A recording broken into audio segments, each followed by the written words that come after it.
คนที่ใจบุญมาโอบเอื้อเกื้อกู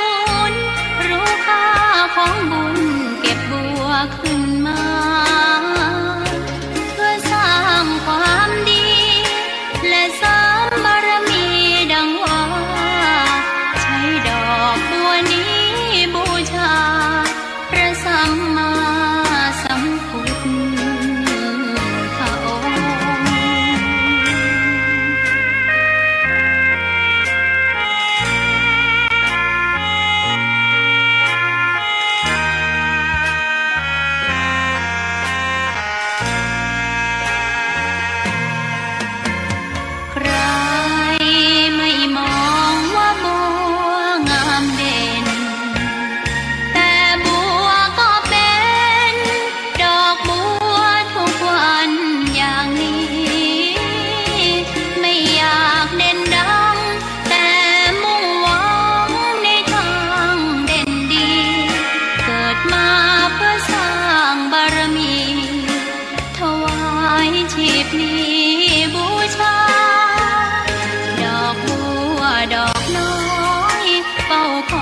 คนที่ใจบุญ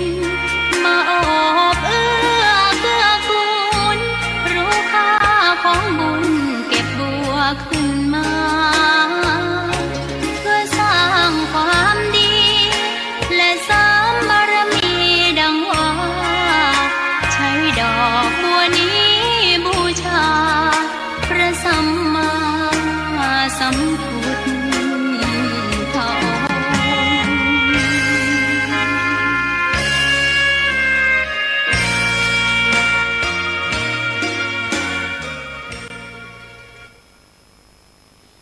ขอนอบน้อมต่อพระรัตนตรัยแก้วเจ้าสามประการน้อมเอาคุณพระพุทธเจ้าคุณพระธรรมเจ้าคุณพระสังฆเจ้าคุณพระอรหันตเจ้าอริยสงฆ์เจ้าจุตนจุองค์ได้เมตตาแผ่บารมีมาปกเก้าเกศาปกห่มรักษาครูบาอาจารย์พระมหาเถระพระเถรานุเถระเพื่อนสหธรรมิกสหพรหมจารีทุกรูปทุกองค์ปกห่มรักษาศรัทธาสาธุชนคนดีเท่าแก่อีป่ออีแม่ตั้งหลายแฟนรายการสารธรรมยามค่ำตั้งสถานีวิทยุในเครือข่ายคลื่นสีขาวเพื่อชาวประชาซึ่งออกอากาศจากวัดปากตังเจริญอำเภอดอยหล่อจังหวัดเชียงใหม่ไปยังสถานีในเครือข่ายหลายสถานีวันนี้ได้รับสัญญาณจากตังสถานีวิทยุวิทยาลัยสงฆ์นครลำปาง 106.50 เมกะเฮิรตซ์ทุกวันพุธนะสถาน18 ถึง 20 นาฬิกา18 ถึง 20 นาฬิกาก็รับสัญญาณจากตังวิทยาลัยสงฆ์นครลำปางซึ่งปกตินั้นได้มีครูบาอาจารย์ที่จัดรายการประจำอยู่ในวันพุธก็คือท่านพระอาจารย์พระมหานพดลสุวรรณเมธีและท่านพระครูสิริธรรมบัณฑิตวันนี้ถึง2 รูปติดภารกิจสถาติดกิจนิมนต์ติดกิจจำเป็นบ่สามารถจะเข้ารายการได้แต่ก็สลับซับเปลี่ยนนะอาตมาภาพก็บ่ได้เข้าคนเดียววันนี้จะได้รับเมตตาจากครูบาอาจารย์ท่านผอ.โรงเรียนวิสุทธิวิทยากรโรงเรียนพระสงฆ์แห่งแรกๆของจังหวัดลำปางท่านอาจารย์จะได้เมตตามาเข้ารายการมาพบปะกับศรัทธาญาติโยมทั้งหลายถึงขณะนี้ท่านอาจารย์ก็พร้อมที่จะออกอากาศเข้ารายการโดยเฮาแล้วก็เดี๋ยวจะให้เพิ่นแนะนำตัวเอาเนอะ ท่านอาจารย์ต้องแนะนำตัวเองแล้วเนาะอาตมาบ่แนะนำละประวัติของท่านอาจารย์มีความรู้ความสามารถหลายด้านทำหน้าที่อย่างเดียวคือเพิ่นแนะนำตัวเองเอาเนาะศรัทธาตอนนี้ท่านอาจารย์คงจะพร้อมแล้วอาตมาภาพจะได้โทรไลน์เข้าไปหาท่านอาจารย์ก่อนเนอะศรัทธาวันนี้จะให้ท่านอาจารย์เปิดเข้าโทรศัพท์ตั้งไลน์นะศรัทธาก็ เปิดไลน์เข้าในวิทยุเป็นที่เรียบร้อยเนาะศรัทธา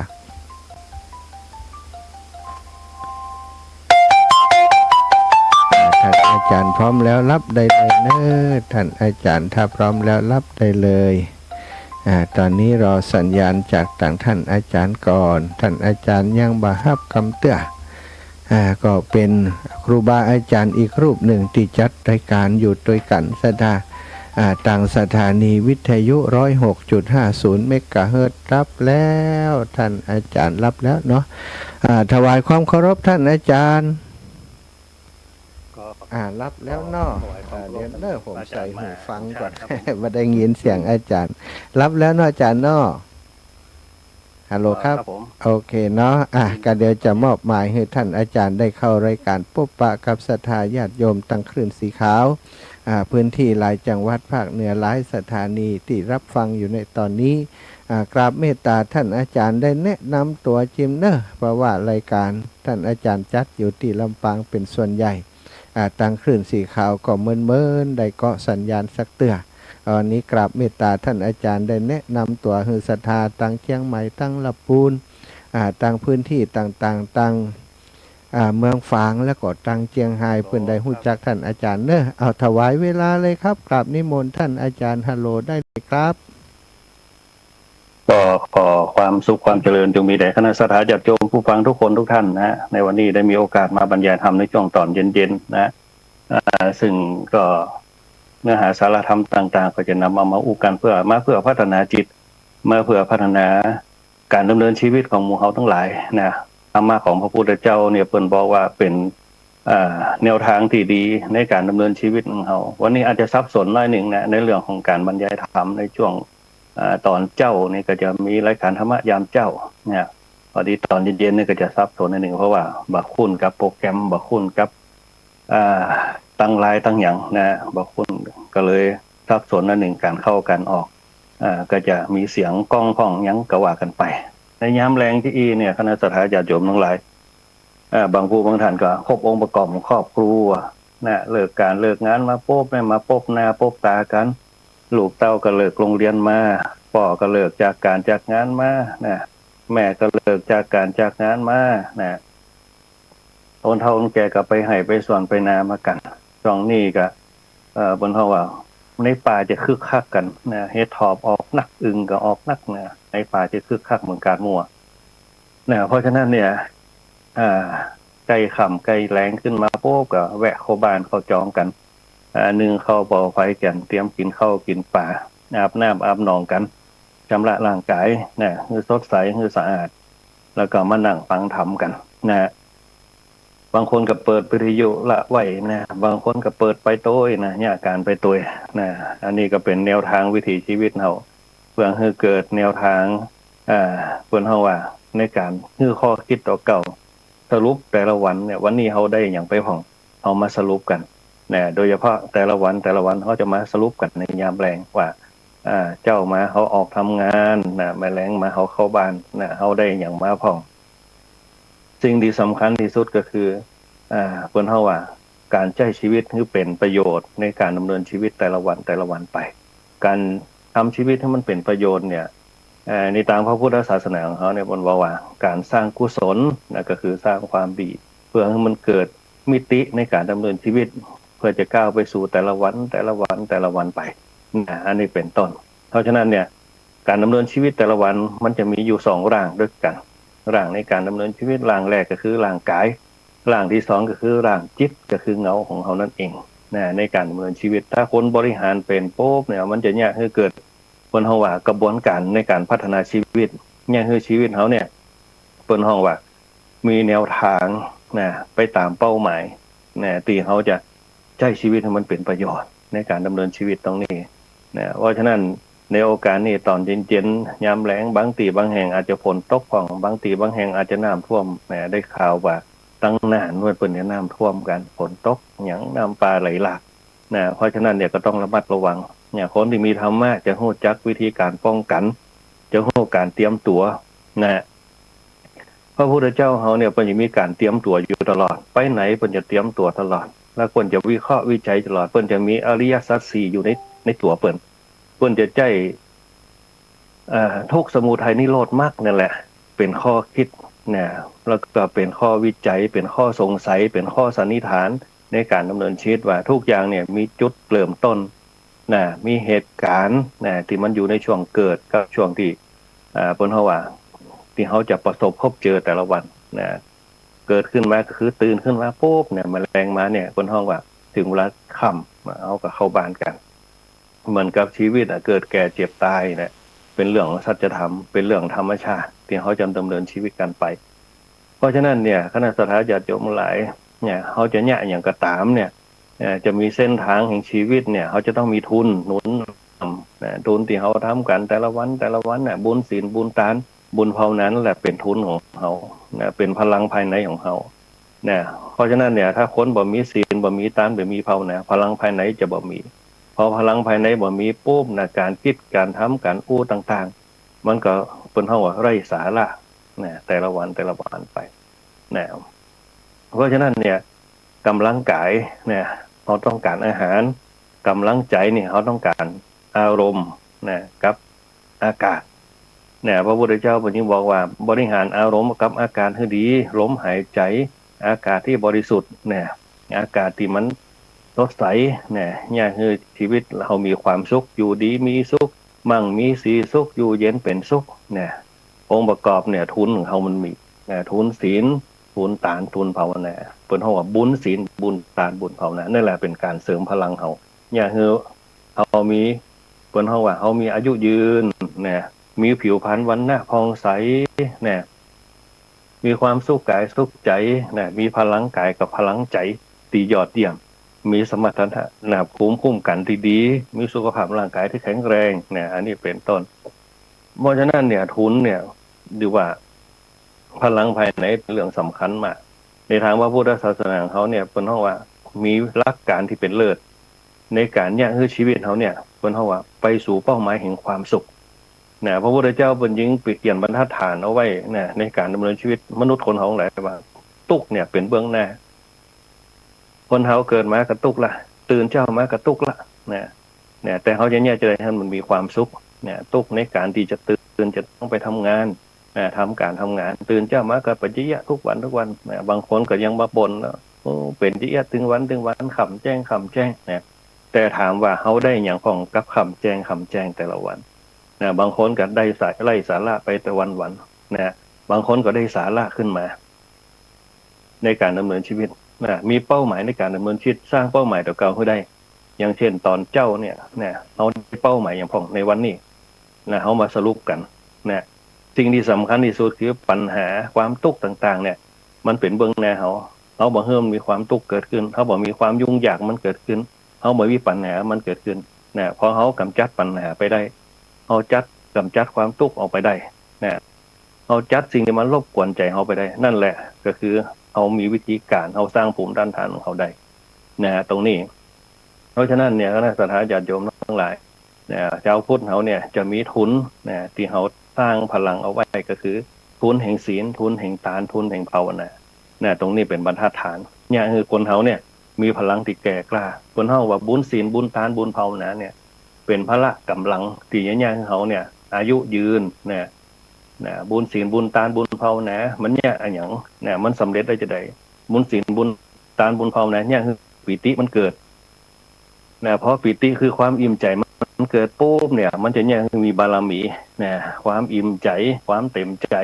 บารมีคือความเต็มใจการเติมเต็มถ้าเขามีปิติคือความอิ่มใจปุ๊บเหมือนกับเขากินข้าวกินมันก็กินไปถ้ามันล้ำมันจับใจปุ๊บเนี่ยมันจะอิ่มใจกินข้าวล้ำมีความสุขมันก็เนี่ยเขาเต็มอกเต็มใจวันนี้ได้กินแกงเฮ็ดทอบกะวันนี้ได้กินแกงหน่อไม้กะมันกินได้พอกินมะมะตะกำเนี่ยนั่งกินมะมะอันนี้เป็นต้นนี่เป็นของร่างกายคือเขาได้อิ่มอกอิ่มใจเป็นของปิติปิติคือความเต็มใจเพราะความเต็มใจปุ๊บมันก็เกิดพลังไอ้อย่างกระจ่างเนี่ยที่เขาเนี่ยด้วยความเต็มใจเนี่ยมันจะมีพลังของมันเหมือนกับเขาเต็มใจที่จะดำเนินชีวิตแบบอี้มันก็อยู่แบบอี้มันก็อยู่แบบอี้ของเขาด้วยความเต็มใจเป็นห้องว่าพออยู่พอกินพออยู่พอเพียงในการดำเนินชีวิตเขา เนี่ยคณะสัตยาญาติโยมแล้วเปิ้นห้องบารมีเนี่ยพอมันมีบารมีนักขึ้นปุ๊บเนี่ยสิ่งที่จะเกิดขึ้นต่อจากบารมีคืออานิสงส์นะอานิสงส์เขาเนี่ยบุญภาวาสนาทรงอย่างที่เขาว่าเนี่ยอานิสงส์มันเกิดอย่างฟังมันเกิดโจกลาภวาสนายศถาบรรดาศักดิ์ต่างๆเนี่ยโจกลาภเนี่ยที่เขาต้องการเนี่ยถ้าเขามีพลังเนี่ยพลังภายในเนี่ยคือเกิดบารมีปุ๊บเนี่ยมันเกิดเนี่ยคือเปิ้นห้องว่ารัศมีเนี่ยหรือว่าเปิ้นห้องออร่ากันในภาษาฝรั่งเปิ้นห้องออร่าไปที่ไหนไปก็ฮักไปไหนไปก็หอมไปที่ไหนไปก็ชมไปที่ไหนไปก็ชอบเนี่ยเพราะมีบารมีเนี่ยเหมือนคนใหญ่คนเฒ่าคนแก่เฮามีบารมีนะสะสมเปิ้นห้องว่าสะสมความดีสะสมกุศลออกมาตั้งแต่อดีตจนถึงปัจจุบันสะสมมาปุ๊บมีบารมีพอมีบารมีปุ๊บก็เป็นตีปึ่งนะเหมือนต้นไม้ในที่มีบารมีปุ๊บจะมีกิ่งก้านสาขาเนี่ยคือห่มเย็นไผก็อยากมาอยู่ปื้นเข้าไม้อันนี้เป็นต้นเนี่ยอันนี้เป็นห้องบารมีจะเนี่ยคือเดชอำนาจวาสนาโชคลาภต่างๆเกิดขึ้นเขามาเมื่อเขามีตรงนี้แล้วปุ๊บเนี่ยจะเนี่ยคือเขาเนี่ยเป็นห้องว่ามีพลังอำนาจเนี่ยพลังอำนาจมันเกิดมาจากอย่างเกิดมาจากหลักการเกิดมาจากพลังทุนของเขาที่เขาสร้างมาบุญศีลบุญทานบุญภาวนาเนี่ยเกิดปีติเนี่ยเกิดบารมีเนี่ยพอสิ่งเหล่านี้เกิดขึ้นมาปุ๊บเนี่ยมันจะฝังในจิตของเขาเนี่ยคือจิตของเขาเนี่ยมีความเข้มแข็งแกร่งกล้าเนี่ยสามารถเนี่ยอย่างก็ได้เนี่ยเปิ้นเฮาว่าทำที่เนี่ยให้เกิดพลังภายในกับตัวเขาบอกว่าจะเป็นคนบ้านบอกว่าจะเป็นพระสงฆ์เนี่ยถ้าปฏิบัติพื้นฐานเบื้องต้นเนี่ยจะเกิดบารมีตรงนี้เนี่ยถ้ามีศีลที่บริสุทธิ์มีทานที่ผ่องใสเนี่ยมีภาวนาที่เจิดจรัสเนี่ยจะเนี่ยคือบารมีเขาแก่กล้าพอบารมีแก่กล้าปุ๊บเนี่ยศรัทธามันจึงเกิดศรัทธามันเกิดมาจะใดขณะศรัทธาญาติโยมแหละศรัทธาจะเกิดทั้งสองด้านถ้าภายในเฮาดีจิตใจเฮาดีเนี่ยภายนอกเฮาดีเนี่ยมันจะมีทั้งพลังภายในพลังภายนอกต่อเนื่องกันไปพลังภายในเนี่ยเปิดห้องว่าสัตทินรีเนี่ยอินทรีย์คือศรัทธาเนี่ยพลังภายนอกคืออย่างเนี่ยศรัทธาพละเนี่ยกำลังแห่งความศรัทธาที่เฮายกของได้เนี่ยอย่างได้ปุ๊บเนี่ยนั่นน่ะพลังศรัทธามีการเป็นมัดเนี่ยพลังความศรัทธาเฮาแปลงบ้านแปลงจองได้พลังศรัทธาแต่พลังศรัทธาพลังภายนอกน่ะมันต้องขึ้นอยู่กับพลังภายในคือสัตทินรีอินทรีย์คือความศรัทธาคือความเชื่อมั่นเนี่ยเชื่อมั่นในสิ่งที่เขาคิดเชื่อมั่นในสิ่งที่เขาทำนะถ้าเขามีความเชื่อมั่นปุ๊บเป้าหมายมันก็จะสำเร็จลงไปได้ง่ายเพราะว่าเขาจะทำอันอย่างก็ตามนะถ้าเขามีความศรัทธาปุ๊บเนี่ยมันย่อมประสบความสำเร็จเหมือนเขาจะเดินจงกรมไปที่ไหนสักทีใดสักทีหนึ่งเนี่ยถ้าเขามีความศรัทธาปุ๊บเนี่ยเป้าหมายมันก็จะไปถึงเพราะเขามีความเชื่อมั่นต้องไปคือได้เหมือนกับเขาจะขึ้นก็บ่เป้าเขามีความเชื่อมั่นว่าเขาขึ้นได้เขาทำได้เขาจะบัดตกลงจากก็บ่เป้าเขาขึ้นไปสู่บนคือใดถ้ามันขึ้นอย่างปุ๊บเขาก็ลงมาเหี้ยกำลังเขาบ่ถึงเนี่ยเปิ้นเฮาว่าศรัทธาคือความเชื่อมั่นเนี่ยในสมัยยุคนี้ก็เหมือนกันเขาจะต้องสร้างนักคณะสัตยาญาติโยมทั้งหลาย เนี่ยพลังภายในที่เขามีบุญศีลบุญทานบุญภาวนาเนี่ยเขามีพลังของเขาอยู่แล้วเขาจะไปท้อถอยเขาจะไปท้อแท้ในเรื่องของศีลในเรื่องของทานในเรื่องของภาวนาเนี่ยถ้าเขามีความเชื่อมั่นพลังภายในเขาจะแข็งแกร่งเชื่อในเรื่องของศีลติดทำไปแล้วปุ๊บเกิดผลดีกับเขาเชื่อในทานทำไปแล้วปุ๊บเนี่ยเกิดความเปิ้นเฮาว่าเกิดความสัมพันธ์ชนรวมกันอยู่รวมกันเนี่ยเปิ้นเฮาว่าสะอาดสว่างสงบสะอาดคือศีลสว่างคือทานสงบคือภาวนาเนี่ยถ้าคนเขามีศีลมีทานมีภาวนาเนี่ยพลังเขาจะมีถ้าเขามีเจือพลังภายในปุ๊บเนี่ยสิ่งที่จะเกิดขึ้นตามความเจือของเขาคือผลที่เกิดขึ้นที่ห้องว่าอานิสงส์บางครั้งอานิสงส์มันเกิดขึ้นกับเขาเนี่ยโดยที่เขาบ่ขาดฝันอาจจะมีโจกก้อนใหญ่ตกใส่เขาก็ได้เนี่ยอาจจะมียศถาบรรดาศักดิ์เกิดขึ้นเขากับเขาก็ได้เพราะพลังภายในเนี่ยมันเป็นสิ่งดีว่าสามารถจะหู้ได้ว่าสามารถจะสัมผัสได้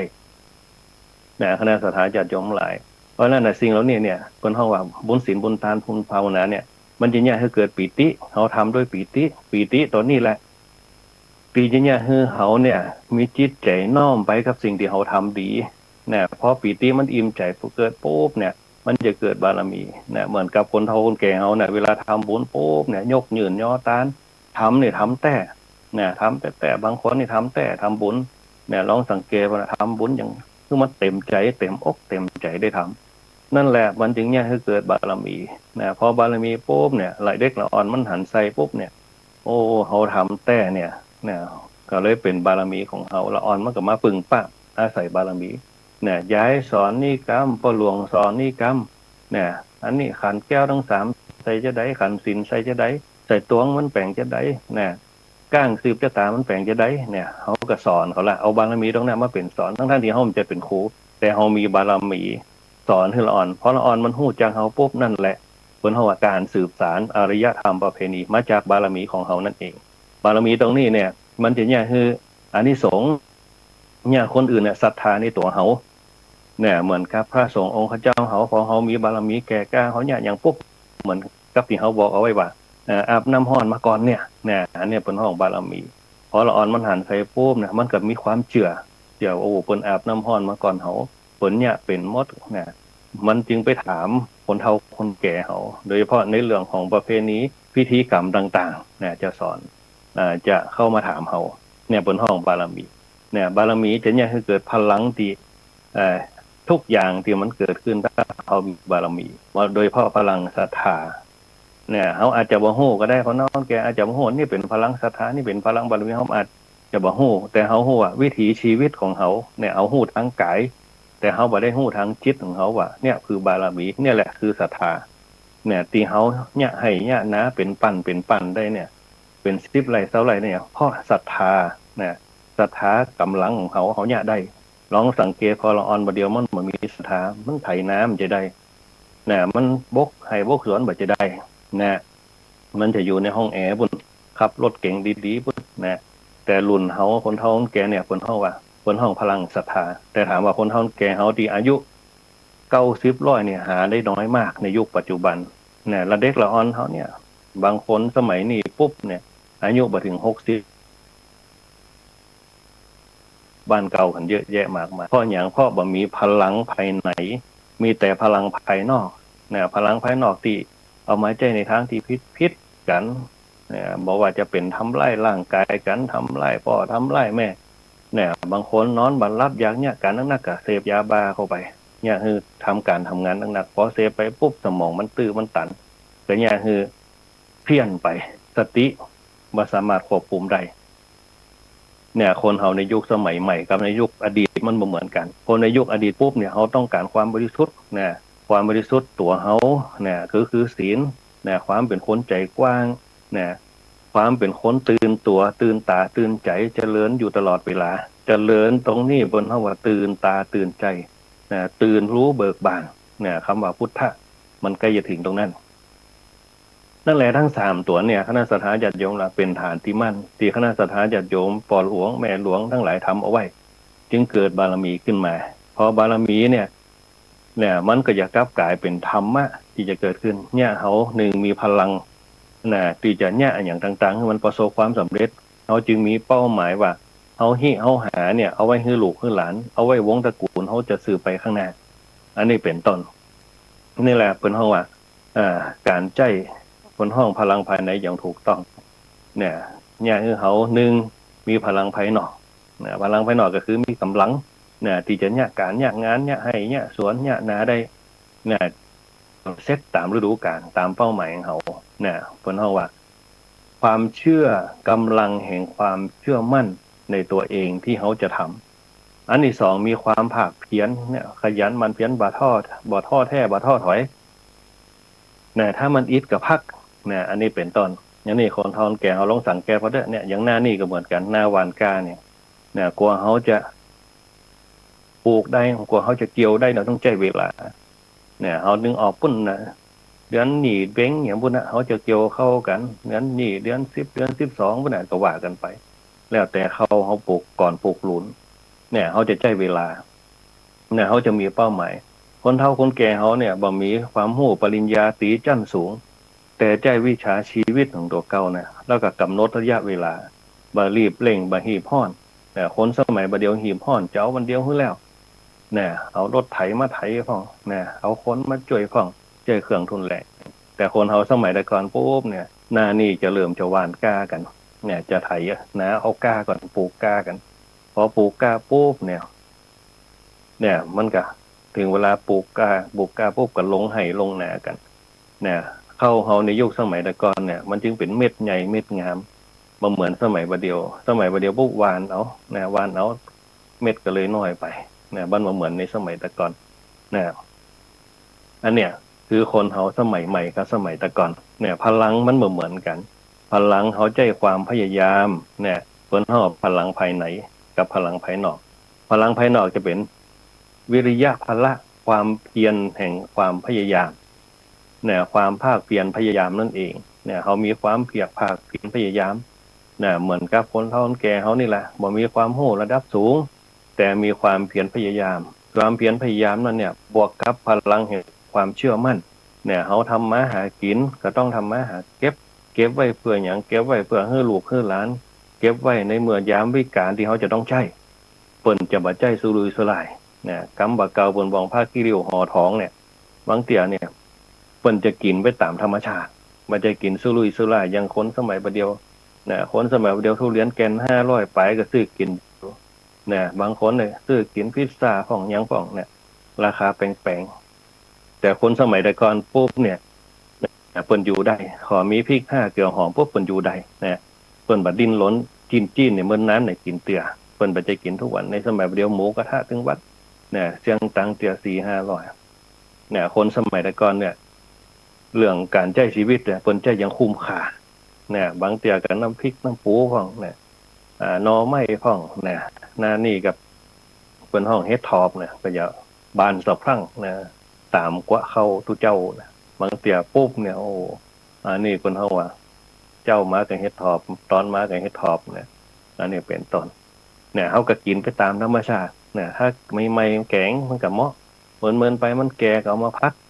ดพวกก็ต้มเค็มกันเนี่ยอันนี้เป็นวิถีเจ้าบ้านเฮาร้องเป็นละอ่อนสมัยเดียวเนี่ยกินบ่จ้างนึ่งข้าวยังบ่จ้างเนี่ยแกงยังก็จ้างก็บ่จ้างสักอย่างกับข้าวปืนเมืองเขากินอย่างเดียวฮู้จังเดียวกับมากับพิซซ่าบ่พิซซ่ากับ KFC เนี่ยบ่เหมือนคนเฮาสมัยบ่เก่าคนเฮาสมัยบ่เก่าปุ๊บเฮาอยู่กันได้บ่ได้เน้นเรื่องเงินเนี่ยคนสมัยเดียวเน้นเรื่องเงินเป็นหลักเนี่ยเรื่องเงินนั่นแหละมันเลยยากคนเฮาแข่งแย่งชิงดีชิงเด่นกันคำว่าเงินตราเนี่ยมันมาจากคำว่าราคาเนี่ยมันมาจากราคาคือความกำหนัดเนี่ยความกำหนัดเมื่อมันได้มาปุ๊บมันก็อยากได้แหมมันเป็นสิ่งแลกเปลี่ยนมันด้วยความง่ายเนี่ยเกิดมาจากความมักง่ายเนี่ยบางคนบอกว่าโอ้เขาเป็นคนง่ายๆเนี่ยโอ้จัดดีเนี่ยแต่ความเต็มของเพิ่นเนี่ยโอ้คนมักง่ายเนี่ยเพิ่นใจว่าง่ายๆเป็นคนง่ายๆมันใจนะความจริงคำเต็มว่าคนมักง่ายเนี่ยอันเนี้ยคนเฮาในยุคปัจจุบันถึงตีค่าราคาเนี่ยสูงเนี่ยหยังก็เป็นราคาหมดเนี่ยคนในยุคนี้สมัยนี้ยุคหน้าก็เหมือนกันเนี่ยการนิดๆหน่อยๆปุ๊บเนี่ยจะเป็นเงินเป็นทองกันหมดคณะสถาญาติโยมหลายเนี่ยเอาเงินหมดเนี่ยในสมัยประเดียวในสมัยแต่ก่อนเนี่ยกำตีค่าราคามีน้อยมากเงินเนี่ยซื้อใจคนมันจะได้คนในสมัยแต่ก่อนเนี่ยในสมัยเดียวมาหรอเนี่ยเอาหมดเนี่ยคนเฮาประเดียวขอมีเงินเนี่ยไปที่ไหนเนี่ยใจเงินเป็นหลักเนี่ยแต่คนสมัยแต่ก่อนที่เปิ้นอยู่ได้เนี่ยเปิ้นบ่ใจฆ่าตัวตายเนี่ยเปิ้นบ่มีเงินบ่มีไผฆ่าตัวตายเนี่ยคนสมัยประเดียวปุ๊บพอบ่มีเงินปุ๊บเนี่ยเป็นหนี้เป็นสินฆ่าตัวตายกันนักเนี่ยเพราะคนเฮาในยุคสมัยแต่ก่อนเปิ้นมีศีลมีธรรมเปิ้นบ่ได้ตีค่าราคาแพงกันเปิ้นตีค่าราคาก็คือ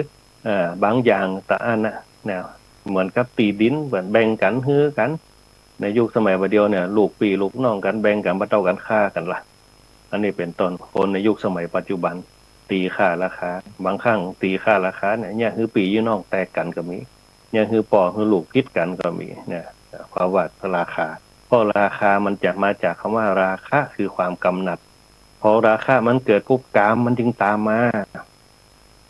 นะราคะกับกามมันเป็นของกูกันเมื่อกามมันตามมาปุ๊บความใคร่มันเกิดใครอยากได้ใครอยากเขาขันเนื้อขันตัวพอกามมันเกิดปุ๊บเนี่ยตัณหามันก็จะปุ่งมาเลยคือความอยากเขาจะเอาฮื้อใดเนี่ยเหมือนกับคนในยุคสมัยบัดผมมีโทรศัพท์ก็ต้องซื้อฮื้อใดเนี่ยถามว่ามันใจอย่างได้พองบางคนว่าใจโทรศัพท์ เอาโทรศัพท์มาใจบางคนบัดโทรสกรรมพอหนังวันคำคืนหูมารับมานอนเล่นเฟซหากันเล่นไลน์หากันบางคนเนี่ยมีโทรศัพท์มีธนาคารอยู่ในมือถือในโทรศัพท์พร้อมกลับไปกลับมาปุ๊บโดนหลอกกันเนี่ยโทรศัพท์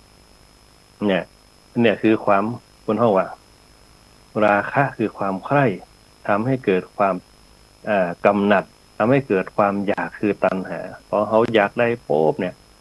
อยากได้ปุ๊บอยากแต่พอได้แล้วปุ๊บก็เริ่มไก่ละเนี่ยยี่ห้อใหม่ก็จะเอาแหมเนี่ยอันนี้เป็นต้นเหมือนกับเขามีความอยากกินข้าวโอ้คนอยากกินข้าวของลำน้ำเดี๋ยวสักแป๊บนึงก็เหมือนเดิมกินอิ่มแล้วมาย่างอย่างสักอย่างเนี่ยเพราะคำว่าราคะตรงนี้แหละเนี่ยที่มันเป็นคำว่าราคาที่ตีค่าแลกเปลี่ยนกันเนี่ยคนเขาเนี่ยเอามาเป็นพระเจ้าแต่คนสมัยอดีตเขาเล่นปูเล่นยาเขาเนี่ยขอให้มีพริก5 เกลือหอมอยู่ในบ้านเนี่ยมีข้าวอยู่ในทุเหียบ่เดือดร้อนเนี่ยถามว่าเปิ้นดิ้นรนอย่างก็เปิ้นบ่ดิ้นรนเนี่ยแล้วก็มีความมั่นคงมั่งคั่งในวงตระกูลตัวมีบ้านอยู่มีตีดินอาศัยแหมย่ำปอปุ๊บลูกหลานเกิดใหญ่ขึ้นมาได้ตีดินครอบครองกันทุกคนมีบ้านอยู่มีบ้านอาศัยบ่ต้องไปซื้อเนี่ยพ่อคนท้องแก่เขาเปิ้นหาละไว้ให้ลูกให้หลานเป้าหมายของคนท้องแก่เขาเนี่ยเปิ้นบอกว่าเอาไว้ให้ลูกให้หลานเนี่ยแต่ลูกหลานในยุคปัจจุบันปุ๊บเนี่ยตึกเขาเนี่ยตายไปมันจะได้อย่างขึ้นมาเกิดจาดเดียวตายจาดเดียวเนี่ยมันบ่ซื้อวงศาคณาญาติมันบ่ซื้อวงตระกูลกันเนี่ยพอเขาบ่ซื้อวงตระกูลกันปุ๊บธรรมะมันยิ่งขาดไปตรงไหนเขาก็ตรงที่ว่าความกตัญญูกตเวทีมันบ่มีเนี่ยมันก็เลยเนี่ยสังคมในยุคปัจจุบันบนเฮาว่าสังคมโลกแตกเนี่ยโลกแตกกันลูกหลานตาลเต้าเนี่ยในยุคปัจจุบันเราอ่อนน้อยๆเขาเรียกเคยเป็นสาวล่ะเนี่ยใครเรียกก็มีแฟนล่ะอ่อนยังบัดตันใหญ่เดี๋ยวสูบบุหรี่กันล่ะเนี่ยอันนี้เป็นต้นเพราะฉะนั้นเนี่ยคณะสัตยาญาติโยมทั้งหลายเนี่ยการสร้างพลังภายในเนี่ยเป็นการสร้างมาตรฐานชีวิตเนี่ยให้ชีวิตเขาเนี่ยอยู่เย็นเป็นสุขอยู่ดีมีสุขสมบูรณ์บุญสุขเนี่ยการสร้างพลังภายในเปิ้นฮ้องว่าพลังแห่งศรัทธาคือความเชื่อในตัวเองความเชื่อมั่นในตัวเองพลังแห่งความเพียรนะวิริเยนะทุกขะมัจเจติคนจะล่วงทุกข์ได้ด้วยความเพียรเนี่ยคนจนเฮาในยุคสมัยก่อนเป็นคนร่ำคนรวยในยุคปัจจุบันก็มีเนี่ยคนเฮาตุกสมัยก่อนสบายในอนาคตก็มีนะคนเฮาว่าวิริเยนะทุกขะมัจเจติคนจะล่วงทุกข์ได้ด้วยความเพียรเพราะฉะนั้นพระพุทธเจ้าจึงเขียนบทวิเคราะห์วิจัยขึ้นมาเนี่ยตุกเป็นที่พึ่งพอตุกเนี่ยมันเป็นปัญหาชีวิตของเขาทุกอย่างมีความตุกบดตาหันกับตุกได้ยินกับตุกเนี่ยเป็นต้นการทำงานกับตุกแต่เขายินดีกับมันเพื่อจะแลกเปลี่ยนด้วยความสุขเนี่ยตรงนี้เป็นต้นเนี่ยแต่ถามว่าความตุกไม่มีนักเนี่ยโดยเฉพาะตุกจิตตุกใจเนี่ยเพราะฉะนั้นต้องหาวิธีป้องกันให้ดีๆนะคนเฮาแก่นะเปิ้นจึงขยันมันเพียรนะเก็บหอมรอมริบจึงอยู่ในจิตของคนเฮาแก่เฮาในยุคสมัยตะก่อนนะเมื่อใจเรื่องกินเป็นเรื่องใหญ่เปิ้นนึกว่าเรื่องกินเรื่องใหญ่เรื่องตายเรื่องเล็กเนี่ยบางคนในยุคสมัยก่อนเนี่ยเปิ้นฮ้องว่ายินดีในเรื่องของการกินเพื่ออยู่เนี่ยไม่ได้อยู่เพื่อกินเนี่ยตรงนี้เป็นต้นเนี่ยคนเฮาสมัยตะก่อนเนี่ยเปิ้นเลยมีสูตรชีวิตของเปิ้นมักน้อยสันโดษเนี่ยบ่ฟุ่มเฟือยบ่ฟุ้งเฟ้อเนี่ยฮู้จักเก็บหอมรอมริบกันเอาไว้เนี่ยในบรรปลายชีวิตก็เลยได้สุขสบายกันเนี่ยคณะสัตยาญาติโยมทั้งหลายอันนี้เปิ้นฮ้องว่าการดำเนินชีวิตให้มีมาตรฐานเนี่ยถ้าเฮามีมาตรฐานปุ๊บมันจะมีพลังเกิดขึ้นพลังภายในเนี่ยก็คือพลังจิตของเราเนี่ยเมื่อจิตเข้มแข็งเนี่ยกายก็เป็นสุขเนี่ยจิตตังทันตังสุขาวหังจิตที่ฝึกที่แล้วนำความสุขมาให้เนี่ยจิตเขาจะต้องมีความเชื่อมั่นนะมีความเพียรพยายามนะแล้วก็มีผลห้องวัดจะต้องกึดใดกึดออกนะมีสติควบคุมอยู่ตลอดเวลาแล้วก็มีความตั้งมั่นมีความตั้งใจไปตามเป้าหมายชีวิตของเขาได้เพราะชีวิตคนเขาเกิดมาเพื่อหยังบางคนก็เกิดมาบอกว่าเกิดมาเพื่อตายนะบางคนก็เกิดมาเพื่อสร้างประโยชน์นะแต่คนเขาเกิดมาเพื่อสร้างความสุขให้กับตนเองความสุขตรงนี้มันอยากให้เกิดความสุขไปสู่สุขติในทางที่ดี นะสถานญาติโยมหลายเพราะฉะนั้นเนี่ยถ้าเขาสร้างพลังภายในได้พลังภายนอกได้ปุ๊บเนี่ยเขาจะมีร่างกายที่สมบูรณ์แข็งแรงอายุมันขวัญยืนเหมือนกับทุกคนทุกท่านเนี่ยที่ได้ทำกันขึ้นมานะได้สร้างได้ทำกันนะบางคนได้บุญกินบุญตานนะเกิดขึ้นเขามีอยู่แล้วแต่เขาต้องใจให้เป็นแต่บางคนใจบ่เป็นปุ๊บเนี่ยมันก็ยังเขาตุกใจนะบางคนสะสมมาเมื่อนะสะสมบุญศีลบุญตานบุญเผานะใจบ่เป็นพอใจบ่เป็นปุ๊บมันก็ต่ำก้อยน้อยใจทำบุญมานักยังได้เกิดผลอย่างสักเตือเนี่ยแต่พ่ออย่างที่มันบ่เกิดผลเพราะเขาขาดทำเนี่ยเขาขาดทำเนี่ยเพราะฉะนั้นเวลาไปวัดไปวะหัดฟังธรรมบอกฟังธรรมเนี่ยเขาแตกฉานเนี่ยฟังธรรมเนี่ยเขาคิดเนี่ยฟังธรรมเนี่ยเขาเนี่ยดำเนินชีวิตได้อย่างดีเนี่ยคณะสัตยาติโยมทั้งหลายตรงนี้เป็นต้นในการดำเนินชีวิตของคนเขาแต่ละคนแต่ละท่านไปนะอันนี้ก็คือแนวทางในการดำเนินชีวิตของเขาเนี่ยบนห้องบุญศีลบุญตานบุญภาวนาเนี่ยบุญศีลบุญตานบุญภาวนาเป็นกำลังภายในเนี่ยอย่าให้เกิดพลังภายนอกคือเข้มแข็งแข็งแรงเพราะทั้งสองอย่างเนี่ยมันจะไปกูกันคณะสัตยาติโยมทั้งหลายเพราะว่าการดำเนินชีวิตคนเขาเนี่ยเป็นบอกว่ามันจะมีทั้งกายกับจิตแต่เขาต้องบริหารกายให้ดีบริจิตให้ดีถ้าบริหารกายกับจิตสมดุลกันปุ๊บเนี่ยมันจะยากให้ชีวิตเขาไปสู่เป้าหมายได้อย่างสมประสงค์เนี่ยพลังภายในเขาดีอย่างคนเขาแก่เขาพลังภายในดีเนี่ยไปวัดไปว้ารักษาศีลมือตานเจริญภาวนานะถึงกำลังกายเนี่ยบ่แข็งแรงแต่ตั้งใจทำแต่คนเขาเนี่ยคนดมคนกรรมเขาเนี่ยเอาแต่พลังกายอย่างเดียวเนี่ยแต่บ่ได้พลังใจเนี่ยพลังใจปุ๊บจะเอาไว้ย้ำเท่ากันเพราะฉะนั้นเขาจะต้องเริ่มสร้างให้มันเป็นบรรทัดฐานถ้าเขามีพลังกายดีพลังใจดีปุ๊บการดำเนินชีวิตเตียบบนห้องว่าจะมีสติบ่ประมาณในการดำเนินชีวิตนะอันนี้เป็นต้นบนห้องว่าการสร้างพลังให้เกิดความสมดุลในการดำเนินชีวิตเพื่อเป้าหมายนักสัตยาติโยมทั้งหลายคนเขาเนี่ยคนบอกว่าการดำเนินชีวิตเนี่ย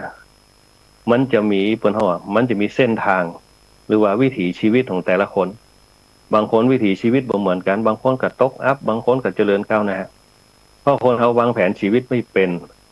มีต้นทุนหนุนนำแต่วางแผนชีวิตไม่เป็นที่อย่างวางแผนชีวิตไม่เป็นเพราะว่าไม่ได้ฟังธรรมะนั่นเองการฟังธรรมะคือการวางแผนชีวิตเนี่ยเพราะว่าเป็นหลักการวางแผนชีวิตเนี่ยจะต้องมีสายเนี่ยหรือว่ามีกระแสเนี่ยที่บนห้องว่าฌานแต่เราเคยได้ยินคำว่าฌานคือกระแสหรือวิถีชีวิตหรือว่าเป้าหมายของชีวิตที่คนเขาจะทำกันคนเขาเกิดมาเพื่ออย่างเนี่ยเกิดมาเพื่อสร้างประโยชน์ให้กับตัวเขาสร้างประโยชน์ให้กับตัวสังคมต้องอยู่รวมกันการสร้างประโยชน์เนี่ยเพิ่นว่าการสร้างความดีเนี่ยการสร้างความดีเนี่ยให้เขามีความสุขเนี่ยตรงนี้เป็นต้นเพราะฉะนั้นเพิ่นบอกการสร้างวิถีชีวิตคือการสร้างกระแสนั่นก็คือฌานถ้าฌานมันดีปุ๊บเนี่ยเป้าหมายที่เขาคิดที่เขาทำเขาเนี่ยมันจะสมประสงค์เพราะคนที่มีฌานเนี่ยมีกระแสดีๆปุ๊บเนี่ยจะประกอบไปด้วยพลังภายในก็คือ1ความเชื่อมั่น2มีความภาคเพียร3มีความระลึกได้4มีความตั้งใจ5มีความรอบรู้5ประการเนี่ยมันจะเป็นองค์ประกอบของกระแสจิตเนี่ยคือเป้าหมายชีวิตเขาเนี่ยไปสู่ความสำเร็จตรงนั้นได้เหมือนกับเขาสอนลูกหลานว่ายามน้อยคือมันห้ำมันเหียนเนี่ยเกิดใหญ่ขึ้นมาปุ๊บใหญ่โตขึ้นมาจะได้มีหน้ามีตามีงานทำดีๆเนี่ยอันเนี้ยบนห้องว่าสร้างกระแสละอ่อนตั้งแต่น้อยแต่เขาจะต้องสร้างกระแสให้ละอ่อนได้ปุ๊บเนี่ยเขาจะต้องสร้างพลังมันตัว1พลังแห่งศีลพลังแห่งตานพลังภาวนาพลังแห่งศีลคืออย่างเนี่ยต้องมั่นคงในเรื่องของความคิดความอ่านตรงนั้นเป้าหมายตรงนั้นเอาไว้ให้ดีๆโดยเฉพาะการมีศีลมีระเบียบวินัยเนี่ยคือเส้นทางชีวิตเราไปสู่เป้าหมายได้บนห้องว่าบัตกขอบบ่แวะข้างต่างเนี่ยคือคนมีศีลถ้าคนมีศีลเนี่ยจะพาชีวิตตัวเก่าไปตามเส้นทางไปตามเป้าหมายที่เขาไปถึงนั่นก็คือญาณก่อนจะไปถึงเป้าหมายที่เขาคิดก็คือกระแสก็คือฌานกระแสชีวิตของเขาอย่างเขาจะไปกรุงเทพจู่ๆเขาจะเดินดุ้มๆไปกรุงเทพมาได้เขาต้องคิดกันว่าเขาจะไปที่ไหนเขาจะไปจะใดนั่นแหละก็คือฌานคือกระแสแห่งความคิดบนห้องว่าจิตนั่นเองเพราะจิตมันมีฌานมันก็แยกให้เกิดเป้าหมายละเหมือนครับเขาจะทำมันอย่างแต่ละวันพอเขาไปถึงตรงนั้นปุ๊บนั่นแหละเขาจะหู้แล้วว่าอ๋อเขามาที่นี่เพื่ออย่าง เนี่ยเอามาที่นี่เพื่อนอย่างนั่นคือคำตอบก็คือญาณก็คือความรู้สึกเขาเรียกว่าวิญญาณตรงนี้แหละจุดอ่อนหรือว่าจุดแข็งในการดำเนินชีวิตเขาถ้าคนเขาวางแผนชีวิตเป็นแสดงว่าฌานไม่ดีญาณไม่ดีเนี่ยถ้าฌานดีญาณดีปุ๊บเนี่ยเดี๋ยวเนี่ยเขาไปตามเป้าหมายเหมือนกับคนท้องแก่เขาจะปลูกนาเนี่ยกระแสเป็นดีโอ้ปีนี้เนี่ยฝนตกมาละคิดจะหว่านกล้าละเนี่ยเป็นห้องฌานมีกระแสละแต่อาศัยธรรมะเนี่ยที่เขาศึกษามาเนี่ยเป็นห้องธรรมะบารมีอ่ะที่เขาได้สะสมมาเป็นทุนเนี่ยก็คือเขามีศีลมีทานมีภาวนาละเขามีธรรมะขึ้นมาแหมเขามาบวกกับพลังที่เขามีอยู่แล้วก็ใส่ฌานเขาขึ้นไปฌานคือกระแสเขาว่าเขาจะปลูกให้ปลูกนะเนี่ยเขาตั้งเป้าหมายไว้เนี่ยเดือนพฤษภาฝนตกใหม่ๆปลูกกล้าก่อนปลูกกล้าเสร็จปุ๊บพอมันใหญ่ขึ้นมาสักเดือนหนึ่งเขาก็ลกกล้าเอาไปปลูกปุ๊บเนี่ยมัดไปปลูกกันเป็นกอไปนะพอเป็นกอปุ๊บเข้ามันก็สูงความหัวเพิ่นขนาดสถานญาติโยมหลายเม็ดกันใหญ่ขายก็ได้ราคาดีต่างชาติเพิ่นก็เอาไปกันบัดเดียวต่างชาติเข้าเมืองไทยเพิ่นบ่เอาล่ะเพิ่นเอาเวียดนามเพิ่นเพราะคนไทยเฮาอย่างหวานเอาอย่างเดียวปุ๊บเอายาฆ่าหญ้าไปฆ่าเนี่ยเม็ดมันก็น้อยลงไปนะตรงนี้เป็นต้นนั่นแหละคือคนยุคสมัยแต่ก่อนเพิ่นจะมีกรรมวิธีเพิ่นห้องว่าฌานและย่างให้เกิดญาณนั่นแหละคือเป้าหมายแห่งความสำเร็จเหมือนกับเพิ่นจะแปลงบ้านคนเฒ่าแก่ในยุคสมัยแต่ก่อนปุ๊บเนี่ยเพิ่นบ่จบวิศวะเนี่ยเพิ่นบ่จบช่างสักอย่างแต่เป็นสร้างบ้านได้ด้วยตนเองมีความคิดเขียนแบบแผนวางแบบวางหยังมีเล็กมีหยังเนี่ยคนเฒ่าแก่บ่มีความรู้เนี่ยบ่จบประถมด้วยซ้ำแต่เรื่องลูกคือเจริญก้าวหน้าได้แต่บางคนลูกเป็น10คนเลี้ยงพ่อแม่คนเดียวยังบ่ได้เลยเนี่ยในยุคปัจจุบันเฮาเนี่ยละพ่อละแม่แหมก็มีเยอะแยะมากมายนี่เป็นต้นแล้วหน้าคนแก่เนี่ยเอายุคสมัยก่อนเปิ้นมีญาณแล้วก็เปิ้นมีฌานที่ดีญาณนี่ก็คือความคิดความอ่านที่จะทำอย่างขึ้นมาเพื่อประสบความสำเร็จปีนี้จะแปลงบ้านเปิ้นบ่ใจคิดว่าจะแปลงวันนี้วันเดียวคือแล้วเปิ้นไปตามของเปิ้นมีเงินก็แปลงบ่มีเงินก็ยากเนี่ยแต่เปิ้นมีเป้าหมายของเปิ้นในระยะของเปิ้นในกระแสของเปิ้นคือฌานเป้าหมายของเปิ้นคือญาณ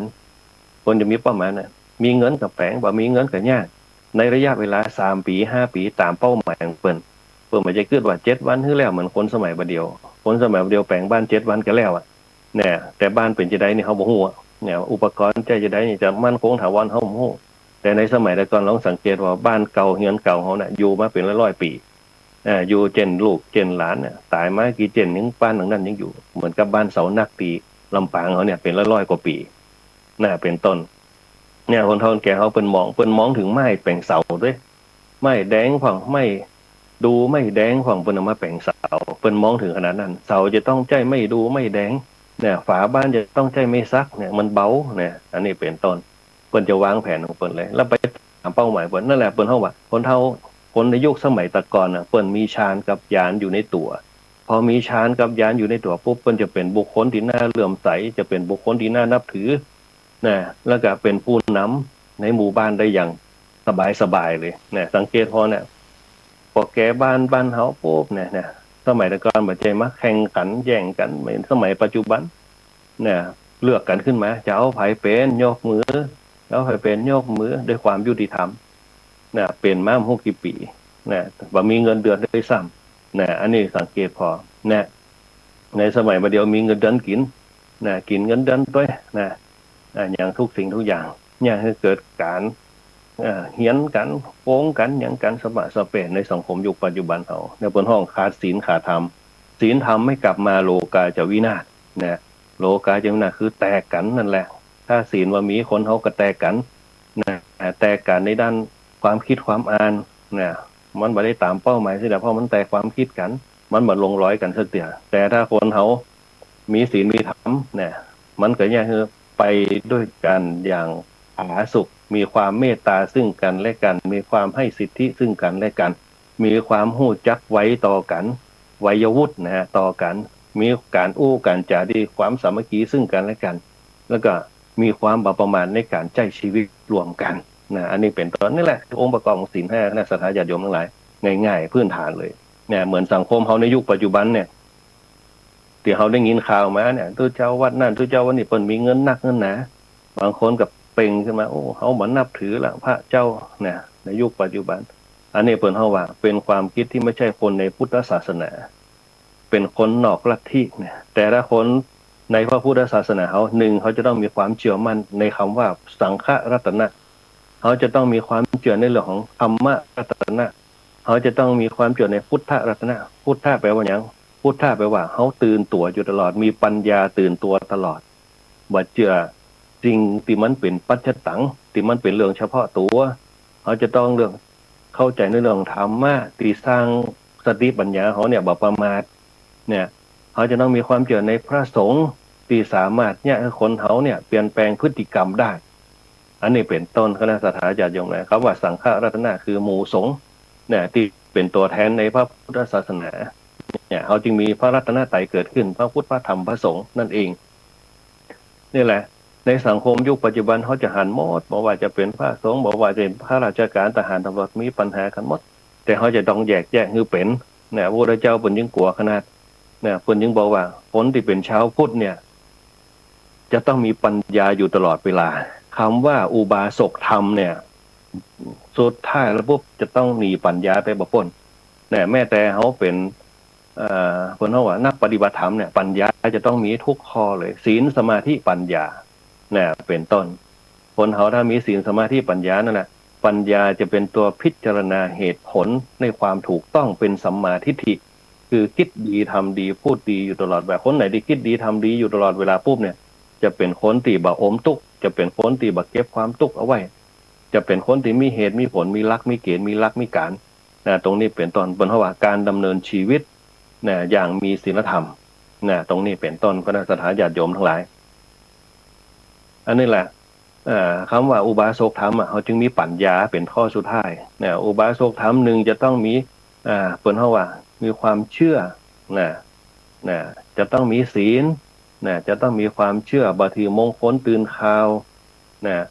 จะต้องเชื่อมั่นในพระรัตนตรัยนะจะต้องมีปัญญานะอุบาสกธรรมเขานะจะต้องมีตรงนี้โดยเฉพาะมีศีลนะมีศีลมีศรัทธามีความเชื่อมั่นนะในองค์แห่งพระรัตนตรัยนั่นแหละคืออุบาสกธรรมนะคนที่เป็นพุทธศาสนิกชนที่แท้จริงเขาจะไปตัดสินใจว่าอันนั้นบดีเนี่ยทุกอย่างมันบดีเหมือนกันหมดเนี่ยคณะสัตยาญาติโยมแหละแม้แต่นิ้วเขาเนี่ยมันยังบัดเต่ากันเลยแม้แต่ลิ้นเขายังเขี้ยวมันยังครบมาได้เนี่ยเขาจะเชื่ออย่างเนี่ยเขาต้องมีดุลยพินิจแต่ละคนไปสิ่งที่สำคัญคือว่ามีอันใดก็ตามที่จะมารบกวนจิตเขาในความเชื่อมั่นในศีลในความเชื่อมั่นในทานในความเชื่อมั่นในภาวนาเนี่ยเขาต้องมีความเชื่อมั่นตรงนี้ก็ได้ถ้าเขามีความเชื่อมั่นตรงนี้แล้วปุ๊บเนี่ยสิ่งที่เขาจะจริงๆจะเกิดกับตัวเขาคืออภินิหารปรากฏการณ์จะเกิดขึ้นกับตัวเขาเนี่ยเขามีความสุขเนี่ยเขามีสติอยู่ตลอดเวลาแล้วเขาจะปกป้องพระพุทธศาสนาของเขาได้คณะสัตยาญาติโยมทั้งหลายเพราะฉะนั้นเนี่ยอันนี้ก็ฝากให้กับคณะสัตยาญาติโยมสาธุชนทั้งหลายได้นำเอาไปเป็นแนวทางในการดำเนินชีวิตของคณะสัตยาญาติโยมตัวในเรื่องของการสร้างสรรค์ในการดำเนินชีวิตอย่างมีวิถีธรรมวิถีไทยแล้วก็วิถีพุทธเนี่ยการสร้างพื้นฐานการดำเนินชีวิตเขาเนี่ยอย่าลืมคำว่าศีลเนี่ยเดี๋ยวพระพุทธเจ้าได้สอนได้บอกไว้ตั้งแต่แรกเนี่ยสัพพะปาปัสสะกรณังเนี่ยคือการไม่ทำบาปคือการบ่เข้าไปยุ่งเกี่ยวในสิ่งที่มันเป็นปัญหาที่มันเป็นความทุกข์พยายามเอาความทุกข์เนี่ยให้มันเป็นปัญญาคือได้เนี่ยอย่าเอาความทุกข์มาเป็นปัญหาเอาความทุกข์ให้เป็นปัญญาเปิดยิงตันว่าทุกสมุทัยนิโรธมรรคทุกอย่างมีการแก้ทุกอย่างมีสาเหตุทุกก็คือตัวต้นต่อมันคือสาเหตุของทุกข์นิโรธคือความดับทุกข์เนี่ยแล้วก็เขาจะหู้จักต่างแห่งความดับทุกข์เมื่อเขาหู้จักต่างแห่งความดับทุกข์แล้วปุ๊บเนี่ยความทุกข์เหล่านั้นมันก็เป็นเรื่องง่ายสำหรับตัวเราไม่สามารถเข้ามาก้ำกายได้แต่สิ่งที่สำคัญที่สุดคือเขาจะต้องบริหารจิตเขาให้ดีๆเนี่ยจิตของเขาเนี่ยสำคัญที่สุดถ้าจิตดีใจก็ดีจิตดีใจดีกายก็จะดีพระพุทธเจ้าจึงคืออาหารจิตก็คือธรรมะก็คืออารมณ์อาหารใจก็คืออากาศอาหารกายก็คืออาหารที่เขาบริโภคกันนี่แหละเข้าไปอาหารร่างกายคือข้าวน้ำโภชนาหารอาหารของใจก็คืออากาศอาหารของจิตก็คืออารมณ์